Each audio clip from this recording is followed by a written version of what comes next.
आज हम सब एक सफर पर चलने वाले हैं।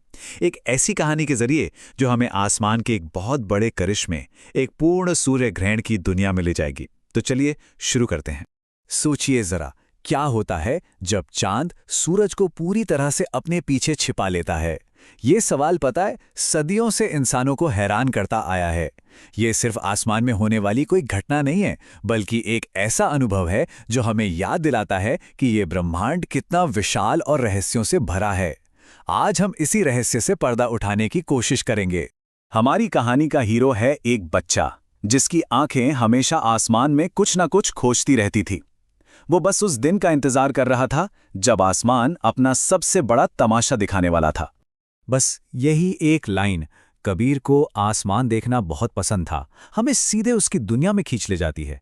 एक ऐसी दुनिया जो आश्चर्य और जिज्ञासा से भरी थी, जहां सूरज, चांद और तारे उसके सबसे अच्छे दोस्त हुआ करते थे। और फिर एक दिन स्कूल में उसे कुछ ऐसा पता चला जिसने उसकी धड़कनें तेज कर दी। कुछ ऐसा जो रोज रोज नहीं होता, एक सूर्य ग्रहण। बस इस एक शब्द ने उसकी कल्पना को जैसे पंख लगा दिए और इंतजार की घड़ियां शुरू हो गईं। तो अब हम सीधे चलते हैं ग्रहण वाले दिन पर, जब धीरे धीरे, बहुत धीरे धीरे सब कुछ बदलने लगता है। नज़ारा कुछ ऐसा था मानो किसी ने सूरज पे हौले हौले एक ढक्कन रखना शुरू कर दिया हो, जैसे कोई एक चमकते हुए दिए को बहुत आहिस्ता से ढक रहा हो। ये शुरुआत बहुत धीमी थी, लेकिन बड़ी रहस्यमयी थी। और फिर बदलावों की रफ्तार तेज होने लगी। सबसे पहले तो रोशनी में एक अजीब सा बदलाव आया। सूरज की रोशनी एकदम से मध्यम पड़ गई। ये न तो सुबह वाली रोशनी थी, न शाम वाली। ये कुछ और ही था, जैसे पूरी दुनिया पर किसी ने एक फिल्टर लगा दिया हो। इसके साथ ही एक और बड़ी अजीब चीज हुई। परछाइयां वो धुंधली होने की बजाय और भी ज्यादा साफ और नुकीली हो गईं, एकदम क्रिस्टल क्लियर, जैसे किसी ने दुनिया का कॉन्ट्रास्ट बढ़ा दिया हो। फिर महसूस हुई हवा में ठंडक। सूरज की गर्माहट मानो किसी ने खींच ली हो। अचानक से मौसम में एक अजीब सी ठंडक घुल गई, जो इस असाधारण अनुभव को और गहरा बना रही थी। लेकिन सबसे अजीब था सन्नाटा। दिन के बीचों बीच अचानक सब शांत हो गया। पक्षियों ने चहचहाना बंद कर दिया। सोचिए, मानो पूरी कायनात ने इस नज़ारे को देखने के लिए अपनी सांस रोक ली हो। ये तो था वो जादुई एहसास। पर इस परछाई के खेल के पीछे का विज्ञान क्या है? चलिए अब जरा वो समझते हैं। तो सूर्य ग्रहण है क्या? देखिए, सीधी सी बात है, ये सब कुछ अलाइनमेंट यानी एक सीध में आने का खेल है। जब चांद, सूरज और हमारी पृथ्वी के ठीक बीच में आ जाता है, तो वो सूरज की रोशनी को हम तक पहुंचने से रोक देता है। बस चांद की परछाई हमारी धरती पर पड़ती है। सूर्य ग्रहण के लिए इन तीनों का, मतलब सूरज, चांद और पृथ्वी का, एक बिल्कुल सीधी रेखा में आना जरूरी है।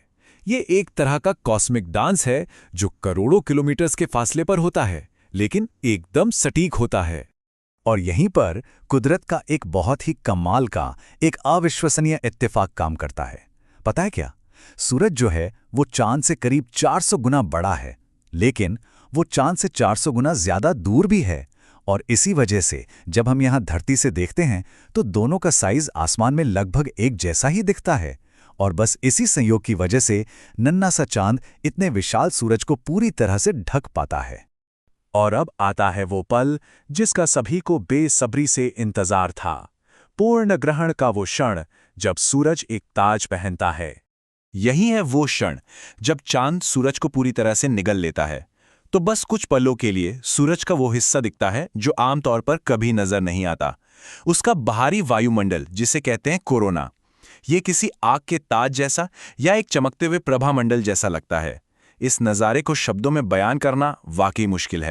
लेकिन इस खूबसूरती के बीच एक बात गांठ बांध लेनी चाहिए। सूरज को कभी भी, मतलब कभी भी नंगी आंखों से नहीं देखना है। हमेशा हमेशा स्पेशल ग्रहण वाले चश्मों का ही इस्तेमाल करें। आखिरकार हमारी आंखों से बढ़कर कुछ नहीं है।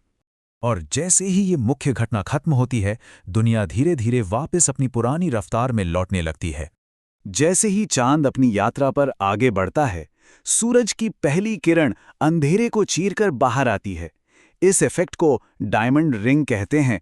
और बस इसी के साथ रोशनी लौट आती है, गर्मी लौट आती है, और वहां मौजूद हर इंसान इस अविश्वसनीय अनुभव को महसूस कर खुशी से झूम उठता है।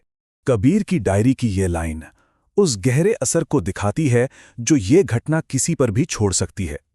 ये सिर्फ आंखों से देखने वाली चीज नहीं है, ये एक एहसास है, ब्रह्मांड के साथ जुड़ने का एक पल जो हमें हमारी असल जगह की याद दिलाता है। और इसी सवाल के साथ हम आज का यह विश्लेषण यहीं समाप्त करते हैं। शायद सबसे बड़ा रहस्य तो यही है कि हमें हमेशा ऊपर देखना, सवाल पूछना और हैरान होना कभी नहीं छोड़ना चाहिए।